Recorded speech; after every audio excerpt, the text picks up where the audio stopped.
Saudara, seorang siswi SMA di Kabupaten Sampang, Jawa Timur melahirkan di dalam kelas saat ujian sekolah. Pihak sekolah heboh, seorang siswi di Sampang, Jawa Timur melahirkan di ruang kelas.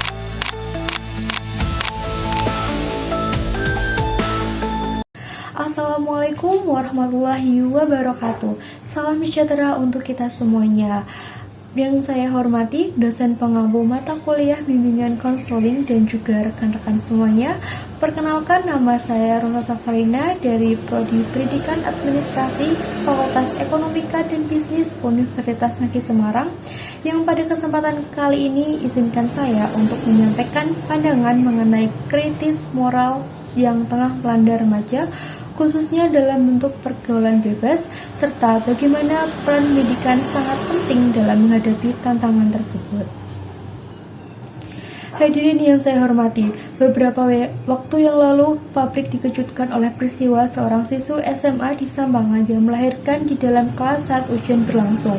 Kejadian ini bukan hanya menyentuh sisi emosional kita sebagai masyarakat, tetapi juga menjadi cerminan krisis sosial yang lebih luas, yaitu lemahnya pendidikan moral dan juga minimnya edukasi kesehatan reproduksi bagi remaja. Banyak remaja saat ini tidak mendapatkan informasi yang cukup sehat dan benar mengenai seksualitas. Mereka mencari informasi sendiri dari internet ataupun teman sebaya mereka yang seringkali tidak dapat dipertanggungjawabkan. Sementara di sisi lain, komunikasi dalam keluarga kerap tertutup dan sistem pendidikan kita masih belum menempatkan pendidikan karakter dan seksualitas sebagai prioritas. Hadirin yang saya muliakan, pendidikan sejatinya tidak hanya berfungsi untuk mentransfer ilmu, tetapi juga membentuk kesadaran kritis, karakter, dan juga tanggung jawab sosial. Pendekatan pedagogi kritis sebagaimana dikemukakan oleh Paula mengajarkan bahwa pendidikan adalah jalan menuju pembebasan dari kebodohan dan ketidaktahuan, serta dari pengambilan keputusan yang dapat merugikan masa depan diri sendiri. Melalui pendekatan ini, peserta didik tidak hanya diajarkan untuk memahami materi pembelajaran, tetapi juga untuk berdialog, merefleksikan realita sosial di sekitarnya, dan bertanggung jawab atas pilihannya. Guru dan juga konselor sekolah memiliki peran yang sangat vital. Mereka bukan hanya pendidik tetapi juga pendamping, pendengar, dan juga teladan.